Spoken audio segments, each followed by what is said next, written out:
Hello, everyone, and welcome to the Antarctic 25-26 PTGA Preseason Summit. We're really glad that you're here. I am Lauren Farmer, your moderator for the morning, afternoon, evening. And I'd just like to thank you on behalf of the PTGA and all of our Rockstar Polar Professional panelists that you've taken some time out of your precious between season, relax, chill time to be here with us. So it's really important, and we're really happy that you're here. So I think everyone is slowly trickling in, which is really exciting. Let's just go through some housekeeping first.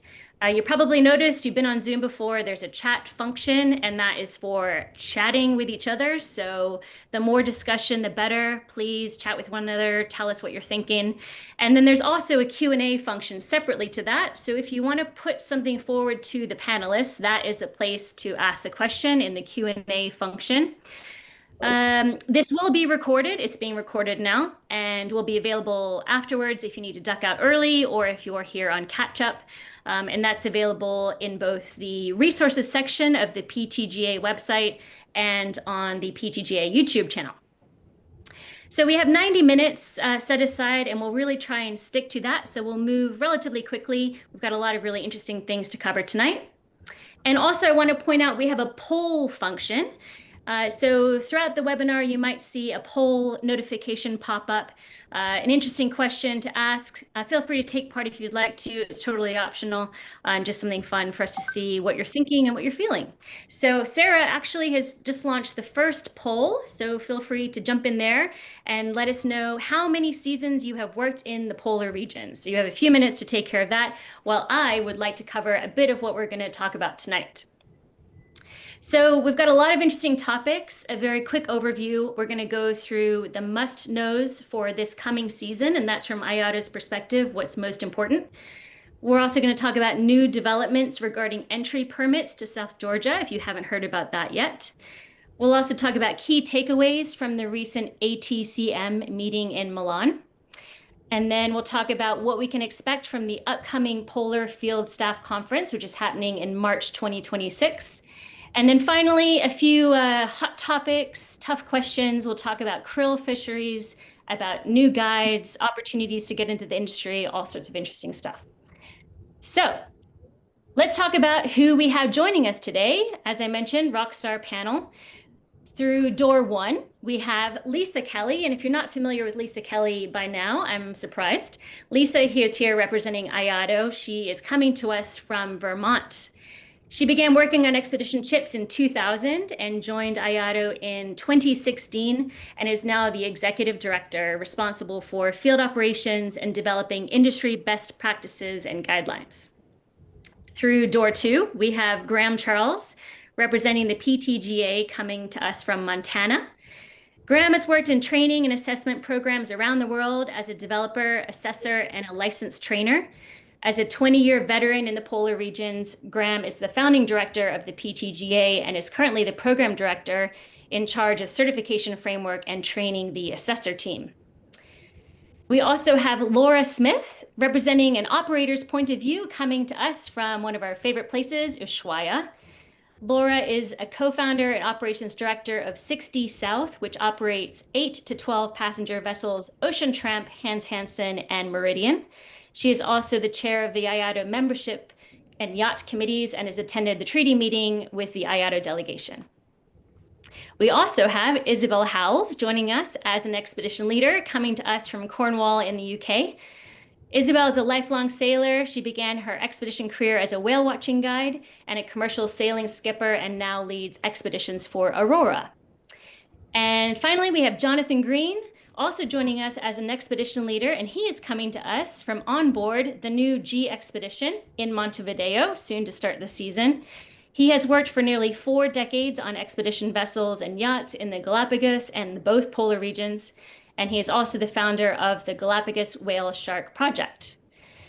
So before introducing myself, I'd like to give a massive thanks to Sarah Marusi, who is PTGA's executive director, who is working hard behind the scenes right now, pulling all the levers, pushing all the buttons, and also to Pascal Terry and Alexander Hansen for being instrumental in pulling all this together. So big thank you to those behind the scenes. Finally, I am Lauren Farmer, your moderator. I have enjoyed various roles within the industry since 2013 as a photographer, a naturalist, an occasional, sometimes accidental expedition leader, and now as a trainer and instructor. I'm also the managing director of Polar Tracks Expeditions, which is a guide owned and guide run polar travel agency. And I am coming to you from the Scottish Highlands. So before we get started, I think probably Sarah has published the results of the poll. Let's see if I might be able to view it. Yes. Okay. Ooh, this just in. So we have 31% of you, that's 17, are new to the industry, 1 to 4 seasons, 28%, 5 to 9 seasons, and 41% 10 plus seasons. Wow, we have loads of veterans in the audience tonight. So that is fantastic. What a really, really nice mix of people. Excellent. All right, so let's get started. First, we're going to talk about IAATO updates. So, as you all hopefully know, IAATO runs an incredible series of webinars in the lead up to each season. Please set aside time to make sure you've watched those. But if you are short on time, that's what this summit is for, making sure that you know the must knows before heading south this season. So, I'd like to start with Lisa from IAATO. Can you please let us know what are the must knows, any new updates this season?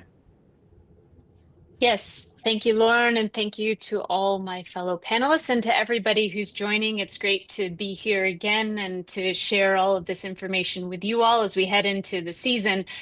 It is going to be another busy season. We don't expect a huge increase on last year, but it will continue to be busy. And as we know, that can create some challenges and some interesting situations for expedition teams in the field.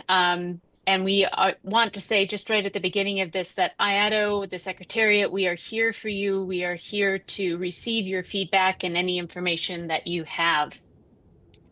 I'll cover some of the must-knows to let you all know that these must-knows are really in the operational instructions. So those 2025-26 operational instructions that are updated each year, this information will be in there.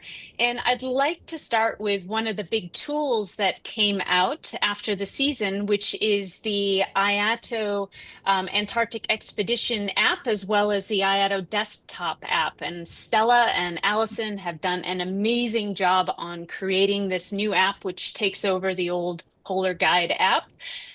You can download the desktop app from the field staff section on the website, and the phone app and tablet. It's been optimized for, it works well on tablets now and will be even further optimized coming down the road. This can be downloaded from any of the app stores. With your IAATO login, your field staff login, this will allow you to gain the access to the entire FOM. So you'll have that on your phone, on your tablet, or on your desktop.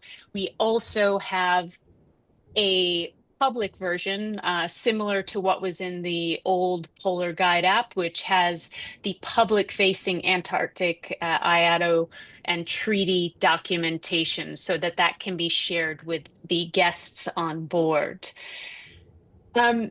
We'd like to highlight this season for the ELs and captains especially to remember to read your permits and authorizations. So everybody in the Antarctic has to get a permit or an authorization to go down, and within that, the activities that can happen off your vessel or in your deep field camp are all outlined to make sure that they have no more than a minor or transitory impact. And it's really important that you guys know what's in those. And even those who are out in the field, if you see an odd guest suddenly show up on shore with a golf club and a golf ball and wants to take a small little putt or perhaps a chip, know that that may or may not be in your permit or authorization. And if it is not, that guest, no matter how disappointed they may be, won't be able to perform that on shore.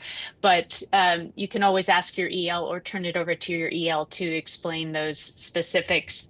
But I do also want to highlight the fact that how important it is for everybody to also pay attention to those risk assessments that you'll be doing in the field, as well as a conversation which has come up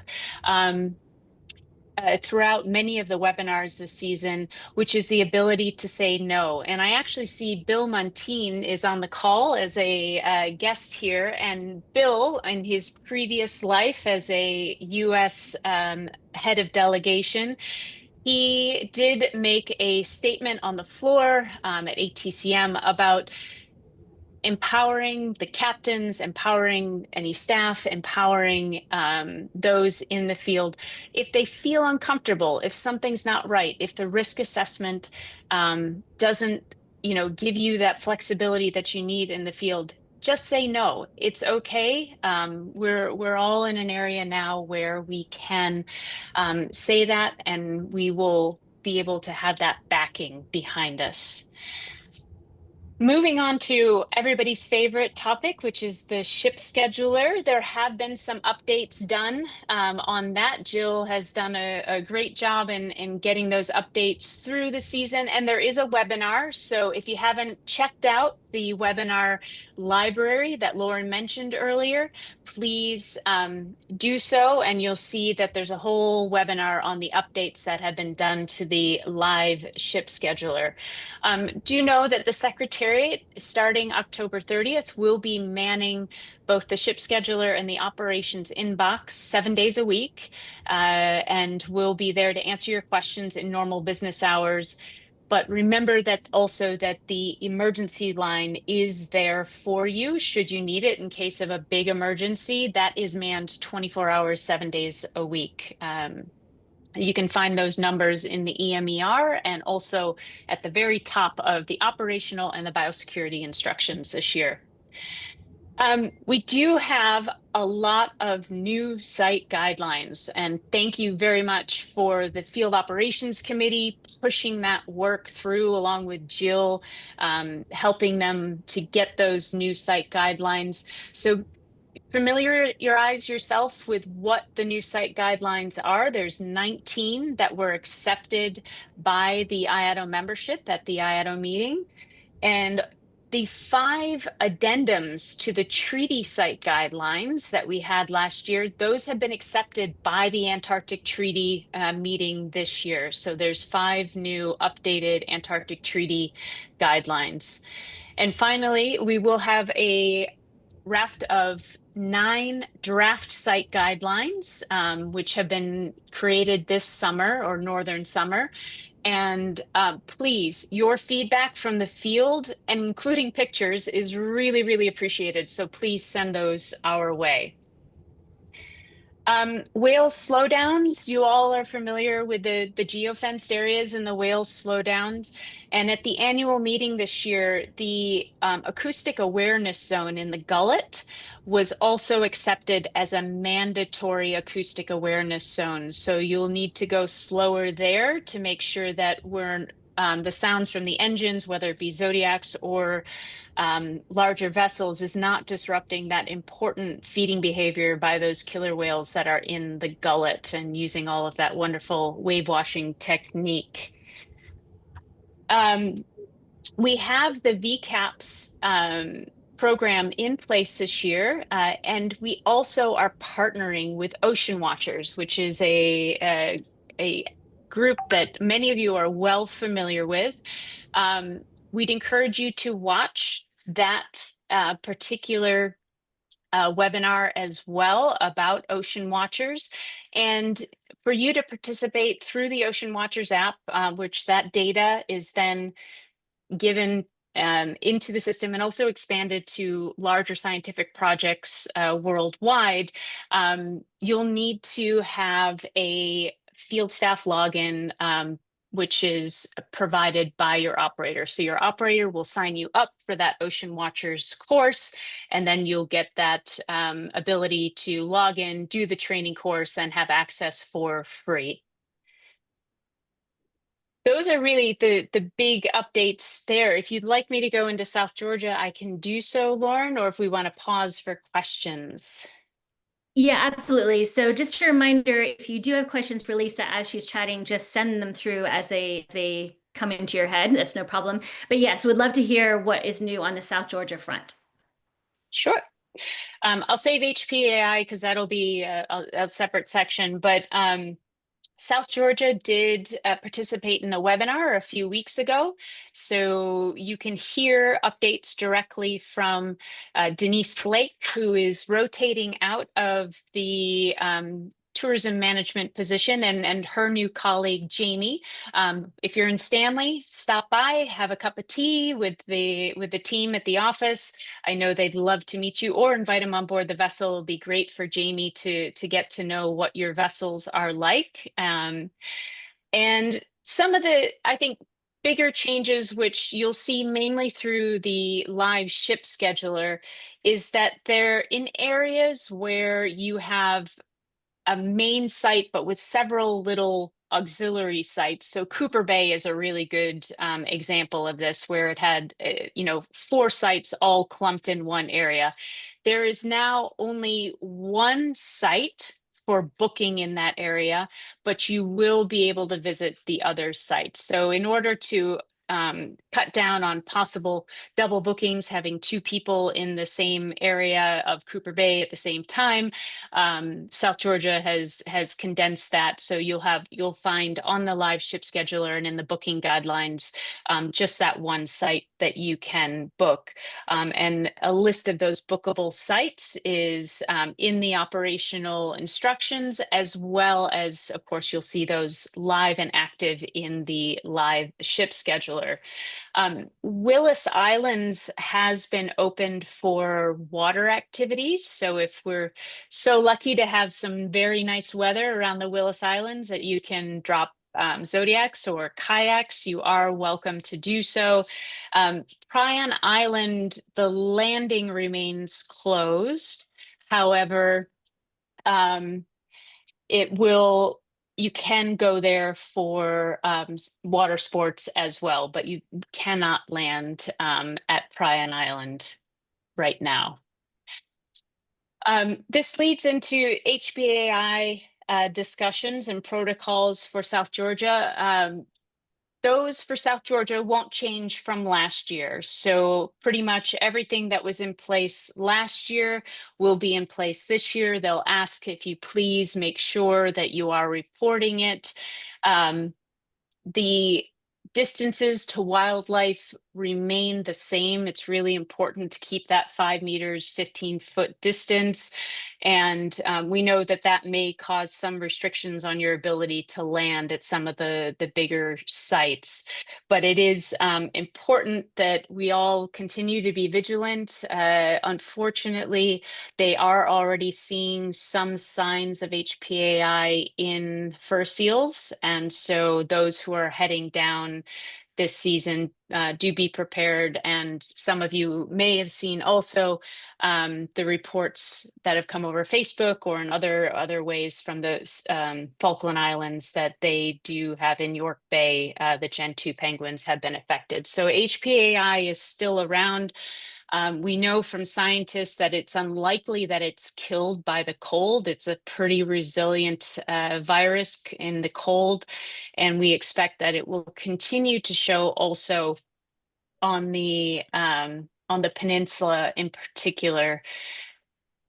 For this year on the peninsula, the big change will be that sites will not be closed unless there is a mass mortality event. So this was in place long ago, mass mortality event closures. So anything that has 10 or more animals would be a mass mortality and would result in a closing of a site. So we'd ask that you please continue to report to us. If you see other signs concerning behavior, remember anything that causes a conversation amongst field staff. If you see anything, we do still want to know about it. You don't have to rush right back to the ship and report, but we would want to know. There will be several scientists who are going down to the peninsula this year, and they'll want to know, where you may be seeing things. We've gotten really a lot of appreciation for how diligent you all are being in the field with reporting, because that's really allowing the scientists to carry out their work and also to get an idea of how the virus is moving, what animals it's affecting, when they can't necessarily be at all of the different sites. So thank you again in advance. We know it's not the easiest scenario. We'll still ask you to do the pre-landing assessment before you bring guests ashore, but ELs or ornithologists or experts in wildlife disease, you can do that pre-landing assessment while the rest of the staff are setting up the landing site. So you don't need to isolate it on its own, but remember to put it in your post-visit reports. Yeah, any questions on there, or anybody from the panel want to comment? A quick question, Lisa, about the new draft site guidelines for this season and then the ones that were Mhm. finalized. So where can guides find a list of the site guidelines that have been updated and the new ones? So those site guidelines are already in the FOM. They've been formatted and are in the FOM. So Section 7 under Peninsula Guidelines. You'll see those. There's also an updated IAATO and ATCM guideline list in there, which will tell you what year they've been updated and which ones are new or used. But also operational instructions, they're all listed out as which addendums have been approved, which are the new site guidelines from the annual meeting approved, and which are the drafts. Okay, great. Yep. So that 2025-26 operational instructions PDF, which is in section 2, seasonal information, is one that you should favorite, which is a new function in the new app. So favorite that and make sure you have that at the top of your list. Well, why don't we just move on then? If you can give us some takeaways from the recent ATCM meeting, Antarctic Treaty Consultative Meeting, which happened late June in Milan. A few takeaways from that. Yes. So it was a great meeting. We appreciate Italy being our hosts, and we had a quite some longer discussions on tourism. As many of you know, we have the discussions around the Antarctic tourism framework. So this is a framework that the treaty parties are looking at putting in place so that it kind of levels the playing field for everybody. And there are no surprises for any treaty party or for any operator. That gives us an operational security, because we'll know exactly what's expected for the operators coming up. And this is being worked on. It's been split into 6 different work streams, which have different focal points.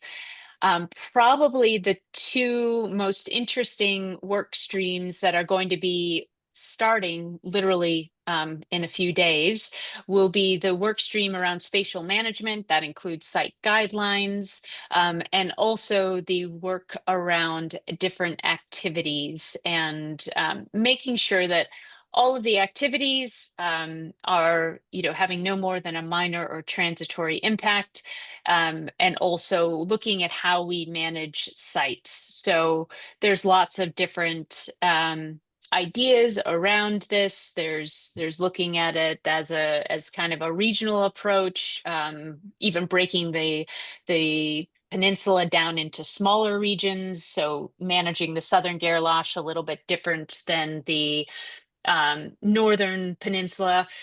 But all of these are just in discussions now. So we haven't had any hard and fast resolutions made about any of these discussions, and IAATO continues to be a big player in these discussions. And our role really is to give the practical knowledge, what is actually happening on the ground, what's happening in the field, because a lot of the folks who are discussing this don't have the experience, anywhere near the experience those of you in the audience do. So we really feel that making sure that that accurate representation of all the amazing work that you do to be safe and environmentally responsible is being portrayed correctly at the Antarctic Treaty. But it is really important for you guys to be aware that tourism is being watched more closely than ever. And it's very clear also that the treaty parties are using social media. As a matter of fact, that came up on the floor, that about different parties looking at different feeds, not just operator feeds, but guest feeds as well. And we do want to, of course, stress why we keep talking about this risk assessment, why we keep talking about being able to say no if you're not comfortable.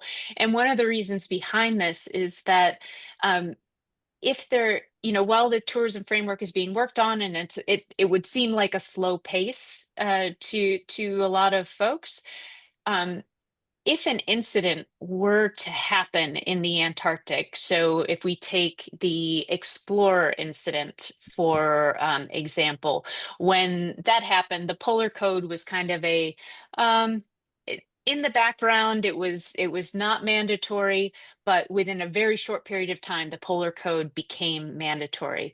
And we would expect the same reaction from the Antarctic Treaty Parties if there was a serious incident in the Antarctic. So please, you guys are on the front line and you're doing an amazing job, but keep that in the back of your mind, that what one of us does, could be myself. I could say the wrong thing, and that reflects on the entire industry. And it's all of our responsibility to help each other and build all of us up, and to keep each other safe and make sure that we're being environmentally responsible. That's great. Thanks, Lisa. I just have one more question for you, and then I'll give you a little break. And then I'm going to say We something on have, ATCM whenever you have a moment too. I'm oh, going to yes. back something up on that. Yeah, I just want to like emphasize, if that's okay, Lauren, is your question on Yeah. ATCM Oh. or good? No, I just wanted to highlight from Lisa, like tourism is in the spotlight, and it's, everything we put on social media, but also, as she said, the guests, and it's also about enabling our guests to go home with the right message. Like if your guests are going home and sharing like, environmental things, as opposed to like, I almost got hit by an iceberg, because that's the situation we've created for them. That is seen by treaty parties. And at the end of the day, we're all on the same team, right? Like we all as guides want what's best for Antarctica, and the treaty party does as well. And if we think about last year, I know we'll talk about krill in a second, but when there was sort of all the stuff going on about krill, and all the guides were all like, oh my gosh, krill fishing, we love Antarctica, it's gonna die, krill, oh my gosh. I mean, the treaty party does the same, right? They see this one bad social media thing and they go, oh my gosh, tourism, it's like killing Antarctica. So again, we're all reacting because we want to protect this place. So it's about, transmitting what we're doing correctly, because as tourism, we're doing a lot of really good things. So just to make sure that that's the message that's getting out through people tell stories, in their local newspaper, in their blog, in their everything, and that those are what's going on. So just, how do we help control? I mean, just kind of sharing that message too of, when we talk about Antarctic Ambassador, what do we want guests to go home, like share the environmental stuff. So just that we're all on the same team, and think about, maybe use the krill incident to think about how they look at us when an incident might happen as well. Sorry, Lisa, I just wanted to, that was like popped in my head. Yep. No. Thanks, Laura. So coming up in March, you may have seen this through social media and through a PTGA newsletter. We have the next Polar Field Staff Conference happening in Lisbon, and that's towards the end of March. So Lisa, can you give us an update on what might be different about this one, like what people can look forward to, and also how can they find out if they can go? Yes. So we're really excited that we're hoping to move, and this is kind of the first move of having it March, the cadence of the Polar Field Staff Conferences to every 18 months. And the reason behind this is that we're sort of shifting the focus, where is before, a lot of it is, as many of you know, we had some general topics, but we also had like here's what's coming up from IAATO in the beginning of the season. Here's what's coming up from IAACO, and focusing on the individual tools there. Whereas this time, in conjunction with not only IAACO, but also with PTGA, we're looking at creating a field staff conference that is really about educating not only those who've been in the field forever, but also those new field staff that are coming up, and would like more information, more education on why IAACO and IAATO do the things that they do, and why we are all so, you know, enamored by the polar regions and want to protect them. And that's what we're doing as guides, as expedition leaders, as captains, as crew, while we're out in the field. So that's coming up in March. IAACO is the lead host this time, and then we in fall of 2027, IATO will take back over. But we've really enjoyed being able to participate and to get the big brains of PTGA and their session management. So we've got a lot of interesting topics around interpretation skills, around, of course, the favorite subject on near misses and incidents, cross-cultural communication. So it's really a broad sense of topics. The great thing about this time, which is new for us, is that right now the registration is open for operators, and operators of IAACO or IATO can sign up for field staff amongst them if they would like to sponsor them. But then starting on October 30th, assuming that there is room, we do have a cap of 100 participants. If there's room, we will open it up to those individual guides who may not be sponsored by their expedition operator, but may have a contract coming up, or had one recently, that they would want to participate and continue to expand their knowledge. So we will be opening it up on October 30th. We will send a message, IATO will send a message around via our field staff kind of distribution list that we get for those field staff signed up through the website, and also for the online assessment. So please be sure to stand by for that email when it comes, but also check with your operator. Make sure that they haven't signed you up so that we don't get any double signups. And if you are interested, of course, please talk to your operator about it as well. Great. Thank you, Lisa. And if you haven't been to a field staff conference before, it's an incredible learning opportunity, but also just having face time with fellow guides who work for different companies, and the sharing of ideas, realizing that we're, not as different, and also sometimes not as similar as we think. So it's an incredible opportunity, especially with this one potentially being open to individuals. So please do check it out. And so again, that date is October 30th. So coming up pretty soon. So that's excellent. So I'd be happy to move on. Anyone have anything to add from something that Lisa said, or are we all ready to barrel through? Graham? Yeah, just while we're on that, for those staff who have perhaps heard about field staff conferences in the past, perhaps it wasn't for them at the time, I want to say thanks and congrats to ACO and IATO for this move. And because Sarah and I have been working a bunch on the programming for this, I can guarantee if you can't see a program at the moment, I can guarantee this is a significant change in the program aimed at field staff level, and I'm really excited about it. And if you're lucky to get in that 100, we want to knock it out of the park and have as many field guides there as we can. So if you're not sponsored but you're close enough and you've got some budget from your Achieving Senior Polar Guide and getting a pay bump this year, thank you PTGA, then you should think about signing up and getting yourself there, because it will be quite different. It's a great networking opportunity. And also to sort of say, to back up, before when Lisa talked about the ATCM, having their eyes more than ever on the industry. It's a great way to talk to other people and figure out some narratives and strategies on how to deal with that in your staff or for you as a guide. So we look forward to seeing you there. It's exciting. Thank you. Thanks, Graham. All right, so let's move on. These are a couple of questions that our guide community have posed. And if you haven't caught it already, there's an IAATO webinar from Aaron Lawton and managing guest expectations during weather incidents. And it's really good. It outlines these effective strategies for getting guests to really buy in to the change, which I'm sure we all know how important that is to really get them as part of the decision-making process, so to speak. So we talk a lot about guest expectations, but let's talk about guides and how guides can best prepare themselves to be adaptable, flexible, especially new guides who maybe aren't used to operating in that way. So I'd like to kick it over to Jonathan.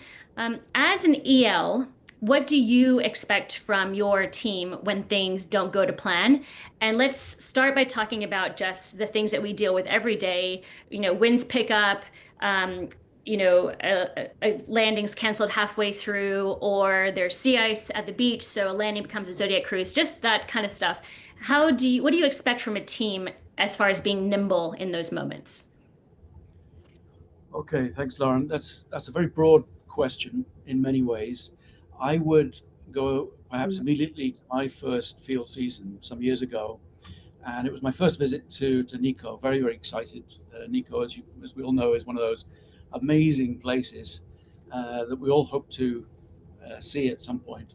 And as we got closer into shore, we saw that there was a very, very large wall of considerable brash ice. A Zodiac set out, and they battled their way into the first maybe 50 meters or so, and it was blatantly obvious with onshore winds and the rest that they were not going to make it. And I remember feeling a great disappointment at that time that we were not going to go on land.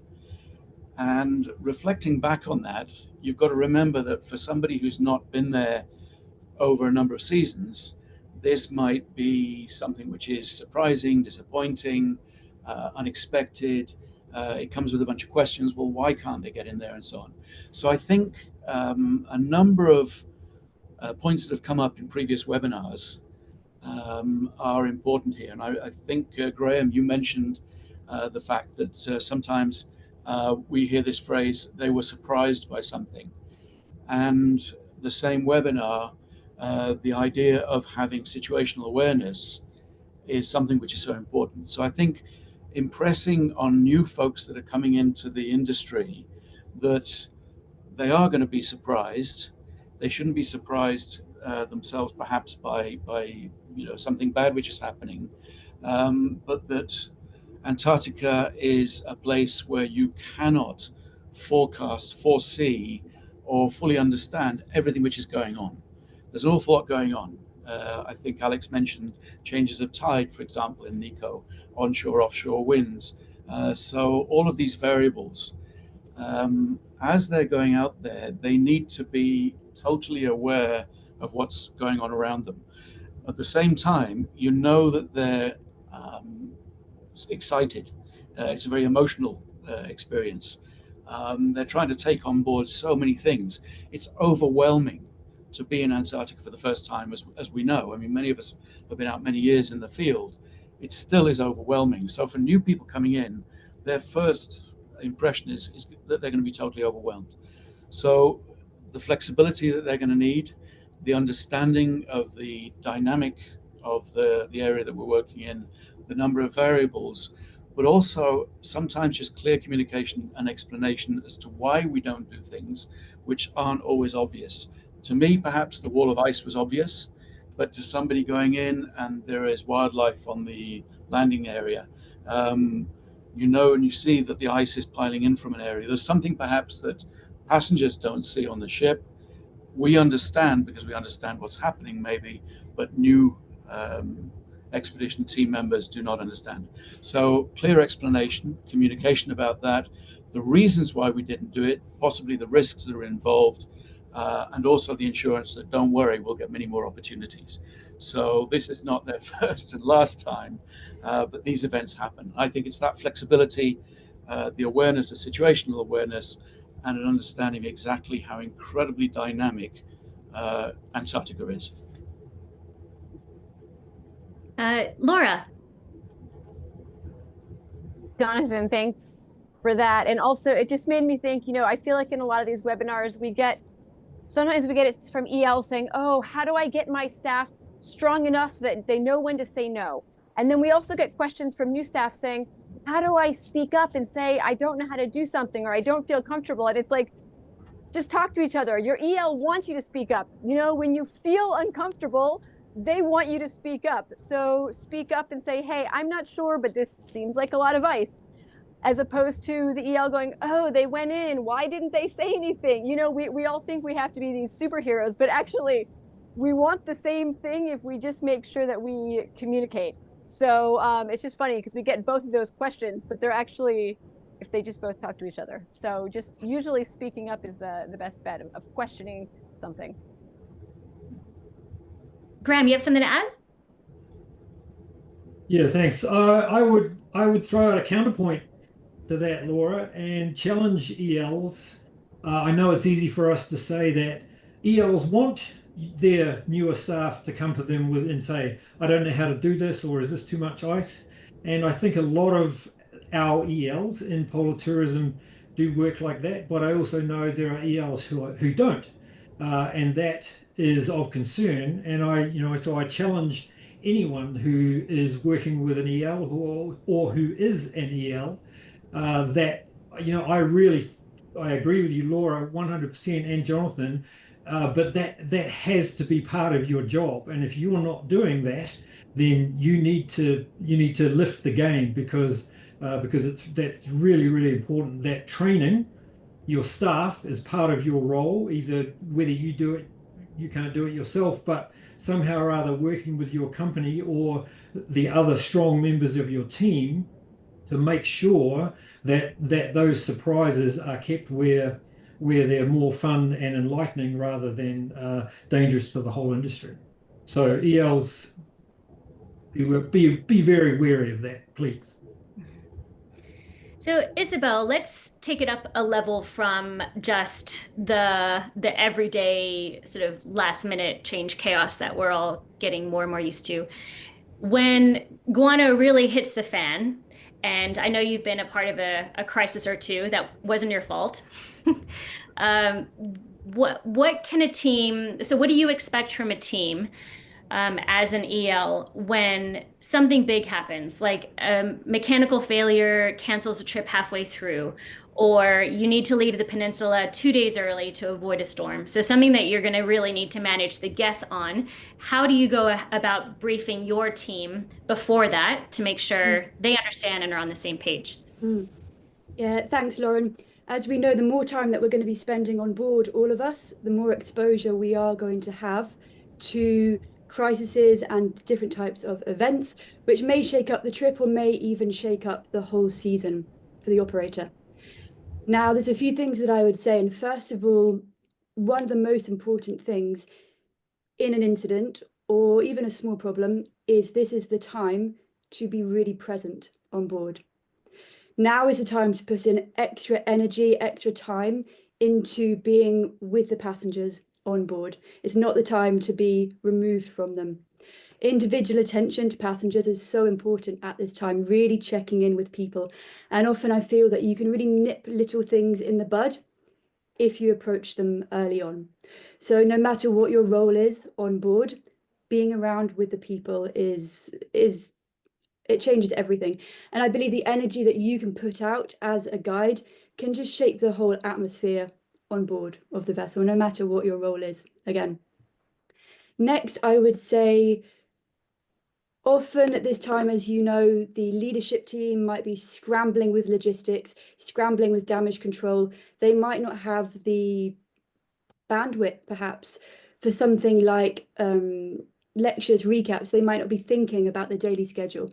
Something that's really useful that you can do is you can approach the leadership team, the AEL, the EL, whoever, with useful content, with lectures, workshops, any creative solutions, especially as you know, during these times, often it means much more time on board than you might have anticipated. So be proactive in approaching them and offering whatever you've got to make their life easy. I feel as if bringing empathy and bringing patience and digging deep sometimes to find these things at these times is so important. Now, for passengers, they will often mirror and reflect what you're putting out. So no matter, again, what your role is on board, the leadership that you bring to how you are acting with the passengers can make a huge difference. So empathy for their situation on board. And finally, I'd say support your team, especially if you've had a really upsetting event on board. Even if you haven't, even if it's a more minor situation, things affect everyone differently. And I think it's really important to just check in with everybody in the team regularly, no matter, again, what your role is, and even with the most resilient people in the team. That's great. Thank you so much, Isabel. Really, really good takeaways there. If we take a step back to these sort of everyday last minute changes, which are usually, caused by weather or ice. So that's always been the case. And I'm not sure that we're really experiencing more weather events than we were before. Maybe we're just, we have better forecasting, so potentially more aware. But what is an increasing challenge now is that with more and more ships, finding available alternative sites nearby is more and more difficult. So I'm curious your thoughts, Jonathan, on when you do need to swap a site, see what else is available nearby. Perhaps it's booked, perhaps you think you might be able to share it. What are your thoughts on what we used to do with being able to communicate quite easily ship to ship, but now with so many ships, and I think the necessary change to using the ship scheduler to send, broadcasts out rather than these insane email chains that we used to have. Just what are your thoughts on kind of the progression of that and how to maintain like ship to ship camaraderie in those last minute change moments? Yeah, that is something which I think all ELs now are facing, that of course we didn't have to the same extent in the past. When we had a situation where the weather or wind or ice closed down one site for us, we could usually look around and find something near enough that we could continue some kind of landing operation. Now you've got you look at the Gerlache, for example. You've got Couvreville booked, you've got Nico booked, you've got Orny booked, you've got Danko booked. You've got so many ships packed into a very tiny area. So you're extremely limited as to where you can go. For me, the first action would be, you can release the site. It's perhaps unlikely that somebody else could use it because they're going to face the same problems, but simply release the site. That's perhaps a warning that the ship is going to be on the move. Then look on AIS, look at your ship scheduler, look at what there might be available around you. And the easiest way is looking on AIS just to see the ships and where they are, and then try and contact them immediately. Are they going to be finishing their operation early? Are they going to be extending? Are they going to be there for the whole time? So what options are available to you? Now, let's say that none of the sites within sailing distance are open. So at that point, you don't have a viable landing. There are other opportunities, and I think this is something which is going to come into play more and more in our industry in the future. We have to look at water activities, Zodiac operations, ships cruising, go out and go to do some whale watching. Those are the activities that you then have to look to. So I would say, think a little bit outside of what's in the immediate area around you and think about what the possibilities are. So that's, I think, almost certainly what most ELs are going to be doing at that time. Having said that, though, surprisingly, even during not late season, I think it was beginning of March, we were booked to go into Orny Harbour. Wind, ice, too much wildlife on the landing site. So we came out of there. There were no ships in Couvreville, so we headed down there, and there were no ships in Danco, so we ended up landing in Danco. So occasionally opportunities do open up. So look around at everything that is available, but also contact clearly any vessels that might be operating very nearby. Send them an email, say, this is what I'm doing, I'm changing my plans. So if all of a sudden an EL is running a landing on Couvreville, but Danco is open, and you pop out of Orney and you sail by them, you're going to give the EL a heart attack on the beach as you approach them. So make sure that everybody in your close vicinity has a clear idea of what your actions are. So no surprises there. That would be my advice. That's great. Thanks, Jonathan. Laura, I'd like to ask you about yachts. So with the increased, the growth in the industry, there's now increased interaction between yachts and the larger vessels. Historically, yachts kind of could keep them to themselves a little bit. So what communication strategies have you, being a part of that community, found most successful when dealing with potential issues between the yachts and the larger ships? Great, Lauren, thank you for that question. And also, I'll just note, it was something you noted, as the industry is growing, but actually, especially sailboats, like they've actually kind of stayed flat.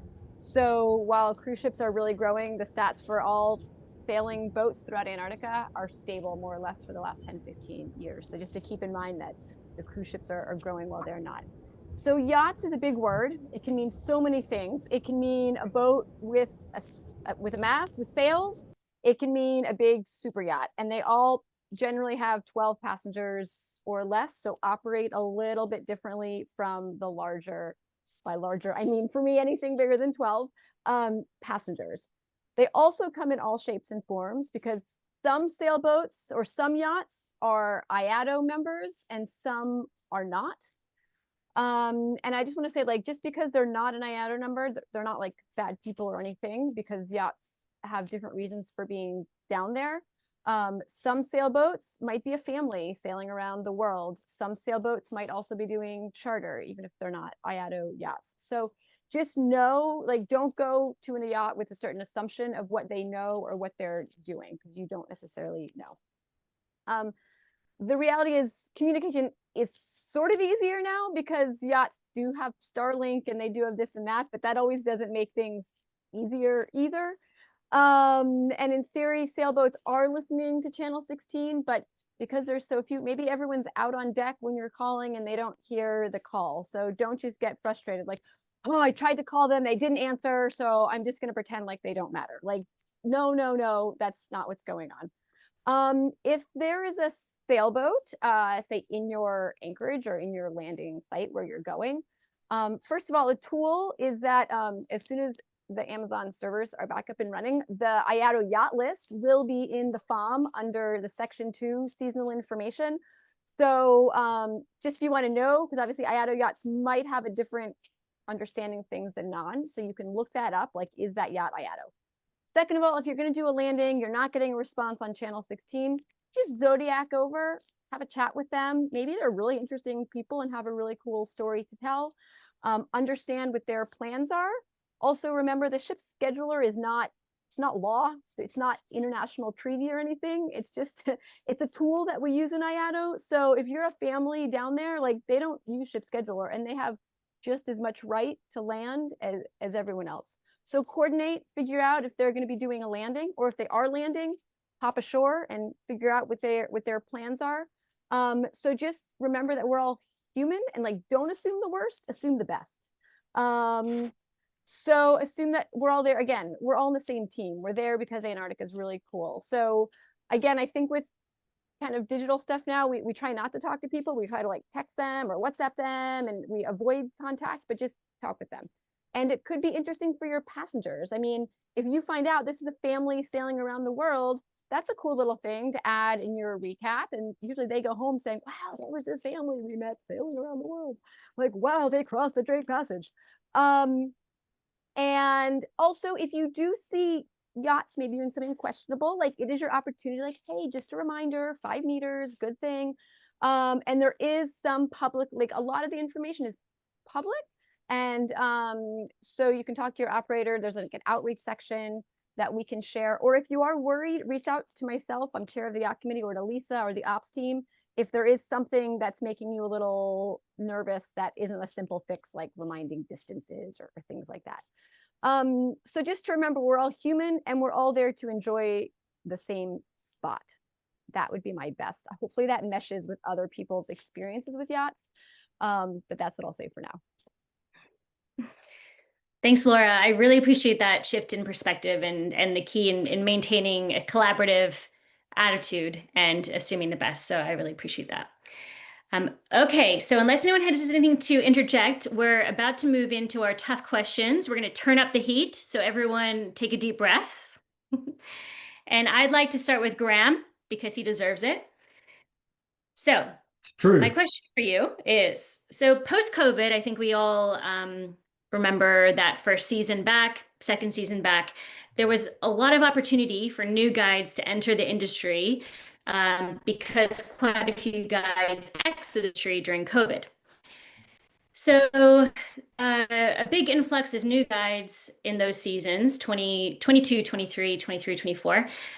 From my perspective, it seems like those opportunities are drying up and it is harder to get a foot in the door now than it used to be. And I'm just wondering, all these potential great guides out there who are trying to transition from another outdoor guiding industry to ours, or just starting from scratch, but really wanting to invest in their career and skill up. So what is the deal? How can new guides today get a foot in the door and land their first polar guiding contract?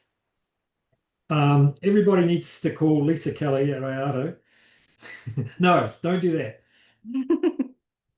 If you're watching this recording and you just delete the last bit. We'll edit that out. It's fine. They instead of calling Lisa, people call the PTGA, which is a good place to come to instead of going to IAATO for those questions.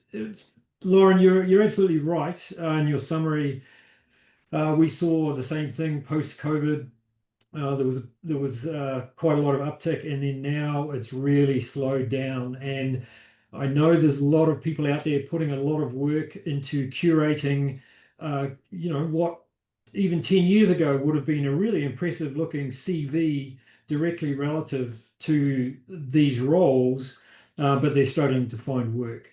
And I know that's happening. And I also know one of the more common comments I get from operations managers around the industry who I talk to say that, jeepers creepers, how do you choose these days? Because they are getting CVs that are really well curated. And now that we have, we're nearly 10 formal years into an industry standard, and these CVs look the same. They have Driver Zodiac Award from PTGA, and they have their STCW and all the stuff, and they look the same. So how do you choose? And many ops managers are as flummoxed as, I guess, the guides on the ground.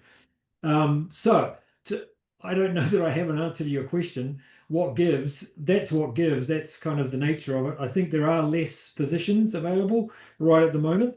All I tell people when guides do call up me as the program director at PTGA is I say, look, you need to focus on a professional looking CV. It's not enough to exude the idea that I want to go to Antarctica because it's a bucket list place and I want some Instagram pictures from it. In this day and age and moving forward, you have to understand that as a guide in this industry, you need to show professionalism and look professional if you're even going to get a foot in the door. So if you don't already have any experience going along to any of the training programs that are available, whether you get certainly a Zodiac driving qualification helps enormously, and then trying to just turn up at places like this, at these various webinars, the IAATO webinars, these sorts of webinars, field staff conference, and make those contacts. All I can tell people really these days is if you have gone that far and you've done a program, maybe with the Expedition Guide Academy, your CV is looking good, you have some qualifications from PTGA, is don't stop trying. Because one thing that hasn't changed in this industry is the short-term dropout. where someone gets sick, and we see it, I see it every day on, on expedition boat people jobs at sea or whatever. It's the same thing. We need a last minute this, we need a last minute that. And so if you are trying to get into this industry, you've got to stick with it.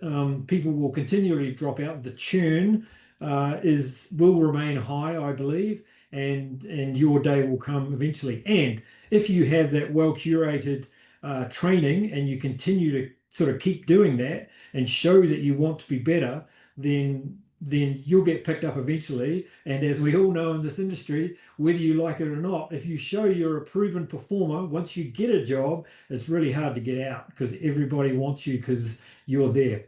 And a critical part of what I tell people as well is you need to think about it yourself. A question that I ask people often is, what experience do you have living with finite space and finite resource? And that's a key question for me, as I believe it is for many operations managers, because once you leave the dock in Ushuaia or head to the Arctic and you're on a ship, you're stuck in a cabin with someone, you're stuck working with the same team 24 hours a day, and we don't have infinite resource to solve problems. And so problems are going to come along. That's the beauty of the industry, in my opinion. And that's a critical thing to think about when you're wanting to take the plunge in this great industry. Thanks, Graham. Does anyone else have any other suggestions for people wanting to get a foot in the door, or in the door but want more work, or want to move between operators, things like that? Any suggestions? Graham covered it. Uh-oh. No, I mean, I would add something, or maybe two points. One, ask them if they get seasick, if they've ever been seasick, and if they can manage seasickness. We had a case, for example, a couple of years ago, somebody who got chronically seasick was out for the count, southbound on the Drake, northbound on the Drake, and one day either side of that. So because they were recovering. So some people don't really think about perhaps not just the living space, Graham, as you say, the fact that living on a vessel, cheek by jowl with possibly a bunch of people you don't know, different characters and so on and so forth. It's very different perhaps to what some people imagine. Also, to be able to show in your CV, because to have certifications, to have certain qualifications looks great, but what is the experience behind all of those qualifications? So do you have, you might have, for example, a kayaker's certification or a Zodiac driving certification, but do you have hours behind that shows that you are capable and competent and already perhaps ready for the training that then comes? Because when you arrive in Antarctica, then you start a whole new process of training. And I forget, again, it could well have been you, Graham, the other day, that said that you only get experience in Antarctica, and there's nothing like it. You cannot train for that. So what have you done to show that you've trained to be ready for the training that starts in Antarctica? And I think that's really important. The experience which is behind your qualifications. One last thing would be, do you have something which few other people on the team offer? It might be, for example, I have always been lucky because as a geologist, glaciologist, that was something which wasn't common in a lot of the teams. So invariably, late season especially, those jobs that are out there, oh, do we have this position? Do we have that position? Some positions are going to be filled more easily than others. So if you have something to offer, which others perhaps don't, then you've got a foot in the door. Laura, you have something to add? Jonathan stole most of my thunder, but I'll add one more thing. And that was also, as he was saying, having that extra skill that's a proven skill, not like, oh, I took a kayaking guide course that you've never guided. Or also language skills are very important as well on board. So if you can speak English and Russian, English and French, English or whatever, that the language skills I'd say are also very important on vessels. And then as he said, I was just going to say, having that niche skill as well, whether it's photography, kayaking, different, that niche skill or the glaciologist or the marine mammal person, that niche can also help you nail that little role that someone's looking for that one trip to get you in the door. And if you score that first contract, even if it's just a 10-day trip because someone dropped out, all you need to know is this one question. If you walk around and ask other staff, you do AEL and your EL, what can I do to help? Then then you'll be a keeper. Yeah, so true. Yeah. Okay, excellent. Thank you so much for those thoughts. So let's move on to something that was a big discussion point, hot topic last season, which was the presence of the krill fisheries along the peninsula. So let's start with Jonathan, because I know you were down there last season. So what was your personal experience with that? And how did the guides, how did the guests react to seeing that? Yeah, just fill us in on what that was like for you. Okay, as you say, it's probably one of the most emotive topics right now, krill fishing in the peninsula area. I think last season was the first time that it was so obvious, so in the face of tourism. So the old adage, out of sight, out of mind, people don't really care about something they don't see. And that's one of the problems with marine conservation. If we had cameras all the way around the industrial fishery fleets of the world, and they had Instagram and Facebook pages, then maybe the eyes of organizations like the treaty members would also be on them as well. So the fact that they have almost a covert operation means that when we don't see them, a lot of people are not thinking about them. So it was a surprise for many that they were in the peninsula. And I think, as you pointed out earlier on today in a note, it was ice in certain areas that pushed them then down into the peninsula. I did not see krill fishers actively operating. I saw them sail by in the Bransfield, down in the Gerlache. I did not see them actually putting out their nets and operating. I know that they were operating in certain areas that we frequent with tourism. And I think this is the first time that we had this really massive clash or overlay of the two industries. It's very, very difficult to separate out your gut feeling. We all fight very, very dearly for somewhere that we love. So my immediate thought was, what are they doing here? Why is it allowed in the peninsula area? Surely in the vastness of Antarctica, they don't have to come to the area which is perhaps the highest diversity and density of wildlife of possibly all Antarctica. So shouldn't they be going to areas that are maybe less sensitive? Galapagos, and I'll bring this very quickly in, we have the Galapagos Marine Reserve. It's 40 miles from every single sort of extensional limit of the islands. 40 miles out, no industrial fishing is allowed in. So my expectation is that somewhere as sensitive as the Antarctic Peninsula should be protected in that same manner.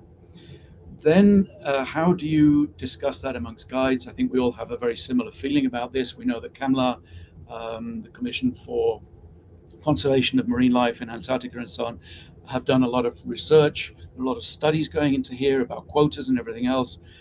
It's been stated that there is no damage. The fishing industry themselves say there is no damage because we're remaining within our quotas, we're respecting all of this, we're legal, etc., etc.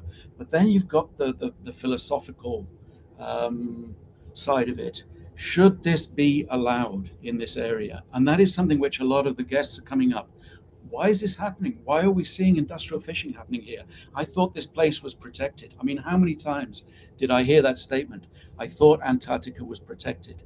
If we don't allow extractive processes like mining for rare earth minerals on land, why are we allowing it in the waters around Antarctica? That is my first initial feeling.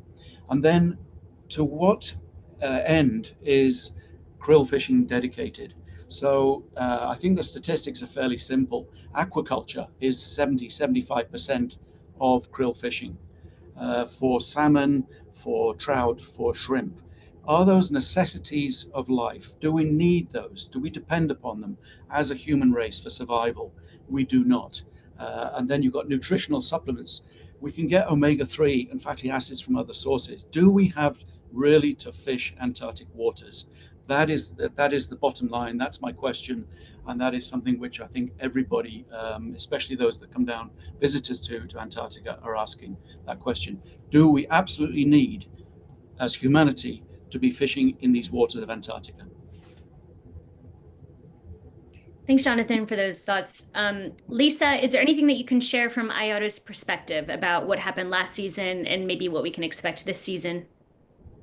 Yeah, and this comes obviously at a really timely moment to discuss this as CAMLR started yesterday, Australia time. And we actually have 3 delegates attending this year and our looking at our role and how we can continue to voice industry perspective in some of the topics there. So we have an opinion on the subject, and it's one which obviously came up during the season, but at the very basis for IAATO, krill fishing, and again, we know that it's a subject that creates a really emotive response for everybody, and we understand that completely. On the treaty side, fishing is a peaceful activity, same as tourism. And so we are kind of lumped in that same category when these discussion happens. We do know, of course, that at CAMLR, they are having some difficulties coming to a consensus on catch limits, and certainly on the creation of MPAs.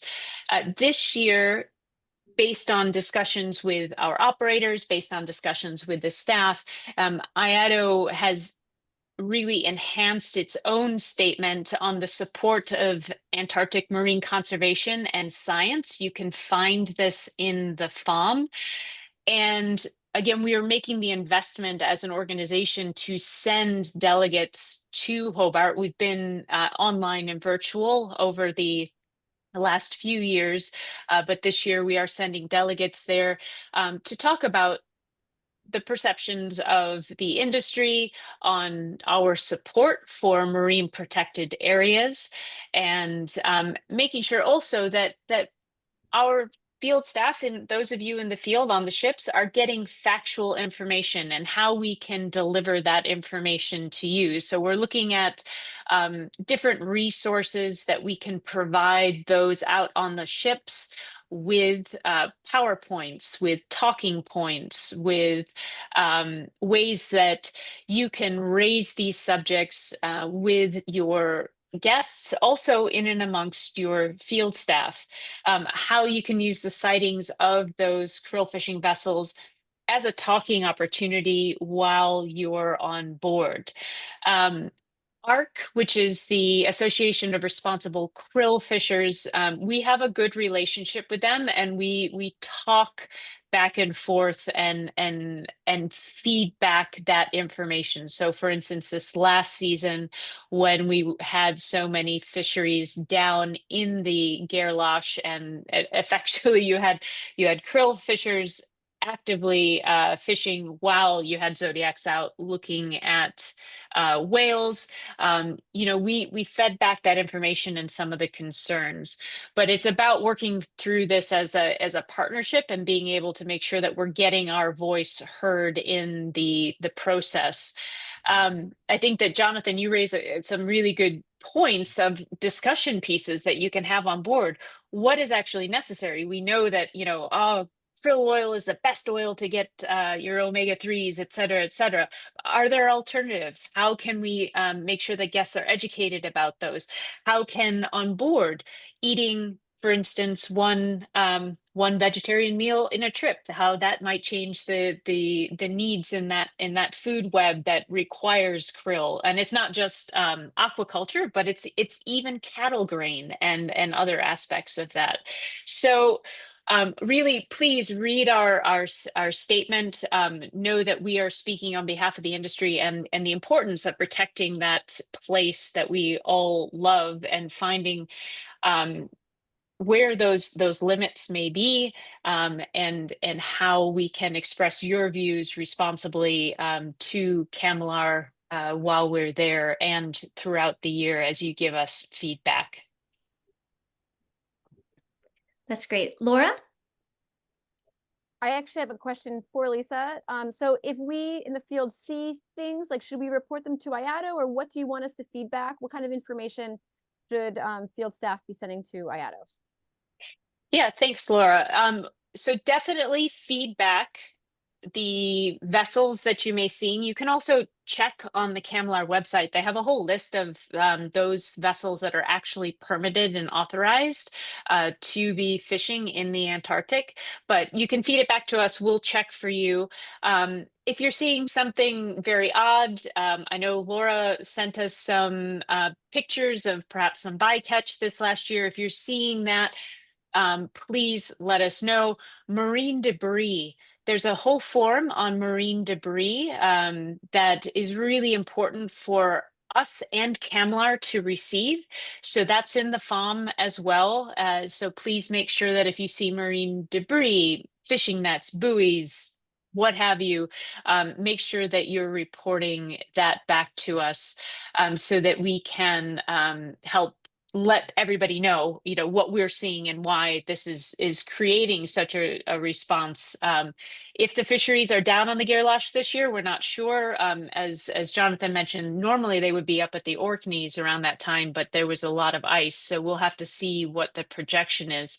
But one other way that you guys can help feed in the process is to get active in VCAPs and ocean watchers, because that data directly will be given out to scientists in their monitoring programs, which they feed into this whole system around creating MPAs. So please, we know that it's another ask of you out on the ships, but the treaty parties are really excited about this program. We actually turned in a paper about it at CAMLR, and so it's gained a lot of interest on the floor there. So please feed into that project if you can. Great, thank you. I'm really, really glad that we talked about that and that IAATO is developing and sharing so many resources, because I know it can be overwhelming to know where to get informed enough that you feel confident speaking it to guests and stepping into a role of educating about what we're seeing. So much appreciated. Okay, so we have about a little bit less than 15 minutes left, so we're moving into our Q&A time. So please, those that are attending, if you have any burning questions, just pop them in the Q&A. We'll make sure that we get to those. If not, I have a few of my own that I can get us started with. But I do want to first go back to Graham. I know that you did talk quite a bit about the opportunities for new guides, but just circling back to guides that are already working in the industry perhaps for a few seasons, Arctic, Antarctic, and just wanting to grow professionally. Perhaps those opportunities aren't being given by the operators that they're already with. So what is your recommendation on guides who want to grow, want to continue to skill up, to train in different areas so that they can sort of progress in the industry? What's your top tip? Top tip. For those of you who are reading the comments, Colby Brockfast, Colby's the chair of our board of directors at the PTGA and the author of a highly successful book on how to guide well. Thanks, Colby. Colby has wrote an excellent note on there, which I really like and will also challenge some part of it, and that I think this is the new age for guides. And let me explain, hopefully briefly.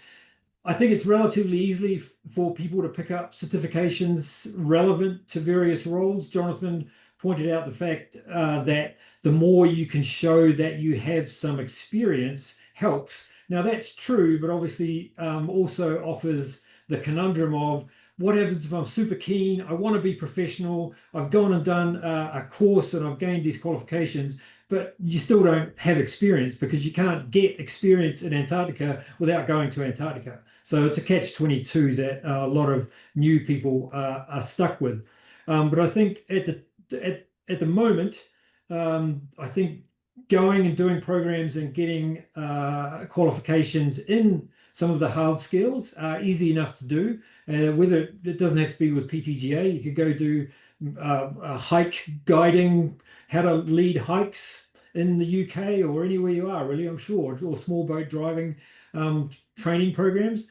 Colby brings up a good point about maybe a Colby selling point. Soft skills pay the bills is somewhat rings true, but I will push back on I don't think it's soft skills anymore. The reason I'm pushing back is because the skills that Colby's talking about here, which are human skills, which are being able to talk to people, being able to run fabulous presentations, and even if you're not a presenter, having the skills to interpret and lead positive discussions for your guests on krill fisheries in a positive light, rather than just responding with your sort of visceral emotional response, are important. And I think these days a paradigm is to not think about these as soft skills, but vital skills to these roles that can really help your cause. And again, I can't point people, because I know our guides come from all over the world, so I can't point to any national program or a place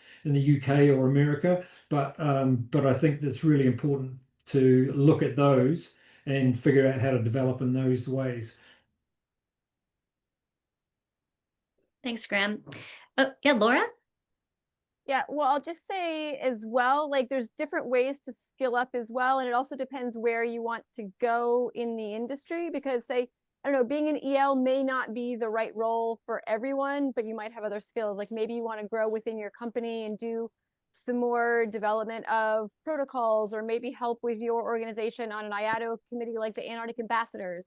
So also reaching out to your EL and or your ops manager of like, hey, I'm really interested also in some off-season stuff. I'm happy to help organize this. Or is there an IAATO committee for me or the field staff? I mean, we all have different skills. Like we all aren't quite as perfect always at the people skills. Some are better than others. So maybe you also redirect your Antarctic knowledge, which some people have a lot, but maybe need to direct it somewhere else or want to grow into an office role.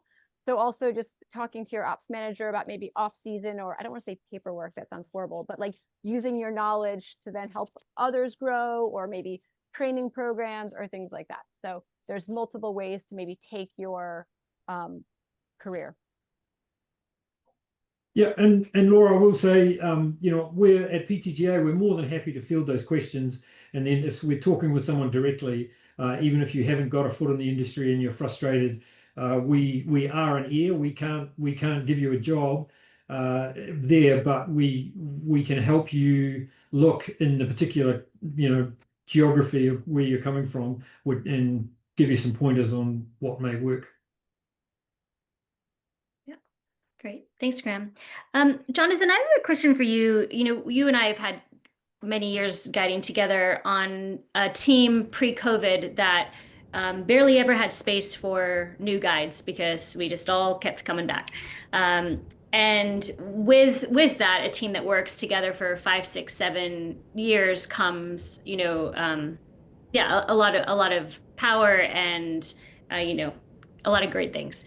So now post-COVID, you've transitioned to a team where there's still some of those senior guides that were there before, but then a new guides coming in that now been with you for several seasons. So I'm just curious on your sort of reflective thoughts on how that transition has gone, and how through that transition you are working to maintain sort of a cohesiveness amongst guides of varying levels, as well as giving opportunities for everyone to grow no matter what point in their career they're at.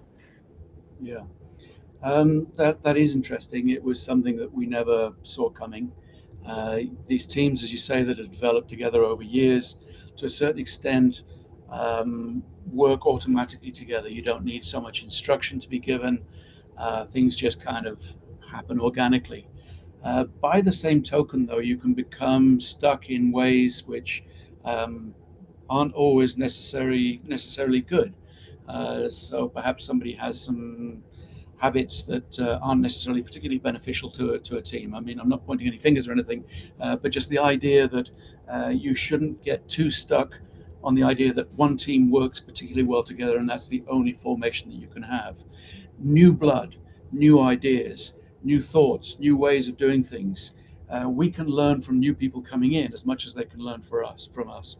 So I think it's been a very healthy change in the industry.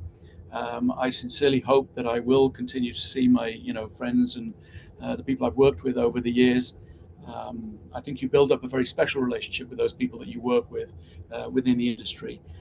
But I think the newcomers coming into the industry are extremely good for it. So I think when they come in, as long as they're a reasonably good fit, as long as there is a good support system there for them, and there isn't the them and us idea, you don't get cliques building up in teams, because that's another thing which with older teams you tend to get these cliques of, oh, we're the A team, we're the the best, whatever.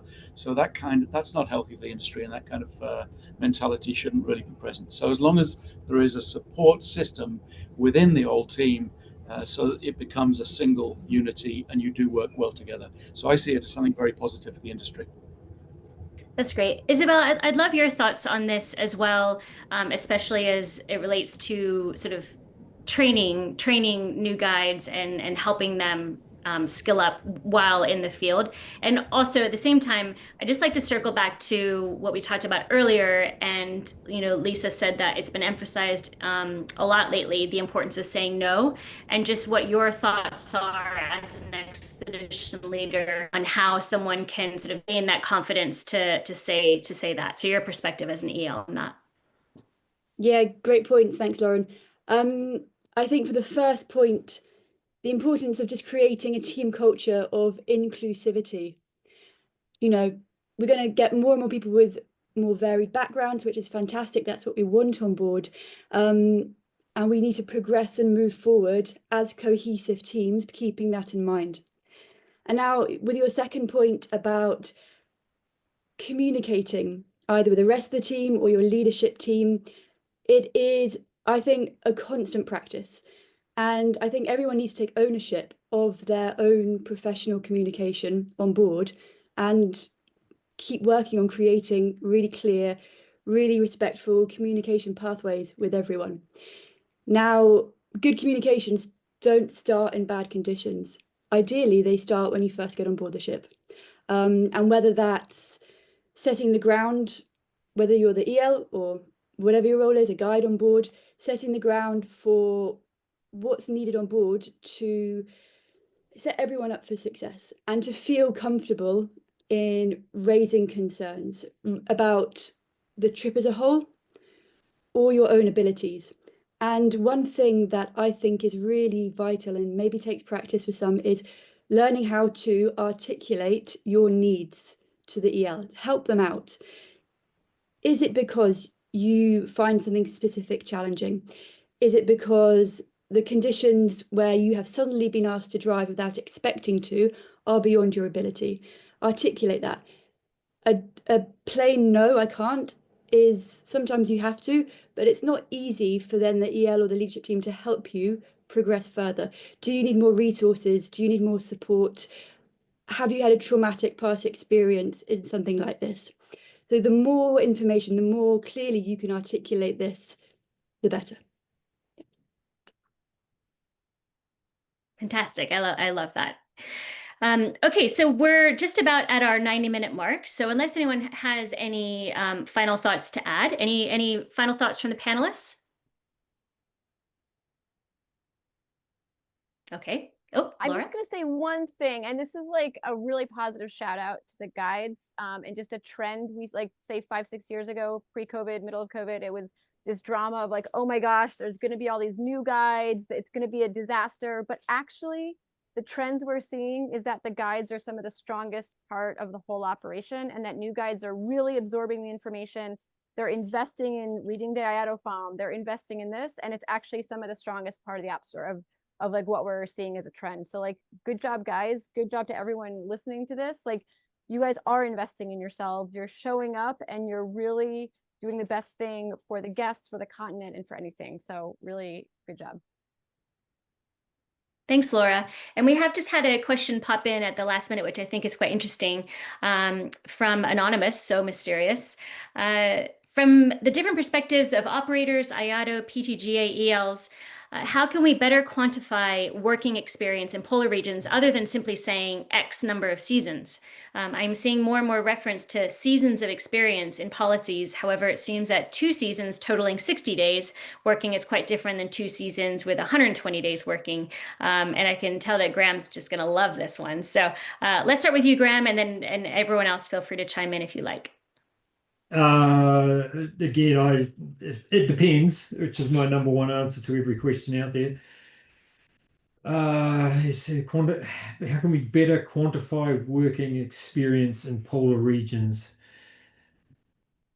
I would need time to think about that. I'm sorry. It is a tricky one. I fully understand what you're saying, that teams that 2 seasons totaling 60 days working is quite different to 2 seasons with 100 days working. Now, for me, I'd instantly break that down in the fact that, for me, whether it's 100 days, 80 days, or 120 days, the moment when we look at PTGA guide CVs, having 2 seasons is generally better than one. If you have 2 seasons and you've got 60 days total, you've probably seen a more diverse range of weather and experience than 1 season at 80 days. And so I can only assume that if you're talking with operators and other people and they keep talking about seasons, I think that it's probably a metric because of the post-COVID contract lengths, which in my opinion seem to be getting longer and longer, and PTGA struggles with this as well. When we put limits or put metrics on days of experience, we used to think in the early days of PTGA that if you had 150 days, generally back then to get 150 days, you had to work at least 2 or 3 seasons because the contracts weren't that long. Whereas now people are taking such long contracts, they can whack out 100 days in 1 season.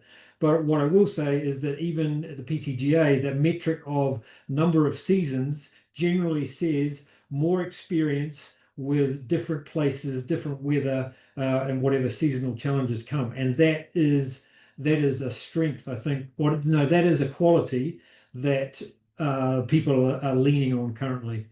I'm not sure that gave an answer, but that's how I see it.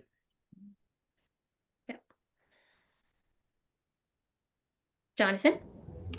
Yeah, that is a difficult one. I think the fact that you have a second season shows that you are capable and you have the qualities that are needed. So if you've been asked back, I would say that's a good reference that you've got a certain amount of experience and that you are a valuable part of the team. Quality over quantity. Again, I'll go with Graham that you'll see probably more in distinct seasons than you'll see in a single one. How to quantify that? I would say a season for most operators is not that you were hired at a last minute hire to cover a 10-day trip and you were somebody that they just grabbed because you happen to be available. I would say a season usually I think most companies are now looking for at least a couple of months contract because of the cost of simply flying people in and the logistics and so on. So it's not perhaps the optimum to say how many seasons you've done. But I guess that's just what we've been using in the past. So if you have several seasons though in Antarctica, it would probably suggest that you're competent and therefore have the experience to a certain extent. Great. Thank you, everyone. So just in closing, I wanted to offer a reminder in case people aren't aware about some of the online spaces where members of the polar community do hang out online, and encourage you to partake in discussions and ask questions. And it's not just in these, webinars and summits where that sort of exchange of information can happen, and also building of community. So I just have a little list of ones that I want to make sure you're aware of. So both on Facebook, so the Polar Tourism Guides Association runs a Facebook group called the Polar Guides Group. And then also run by IAATO is the Antarctic Ambassadors Community Group. And then there's a number of platforms, communities that guides have taken the initiative to set up over the years, and they're all fantastic as well. So there's the Expedition Boat People Facebook group, which has been running a long time. There's a Expedition Guiding Jobs at Sea group that's just for job seeking and recruiting. There's also the Antarctic Experience set up by Lori Gross, very sort of education focused, lots of guests in there sharing their experiences from their trips. There's also an Antarctica travel subreddit, some guides in there answering guest questions, helping future travelers. And then there's also a really amazing WhatsApp group called Antarctic Naturalists, which is also an excellent place to sort of share information and links, and it's, yeah, fantastic. So lots of places where you can find like-minded people and sort of build up our community.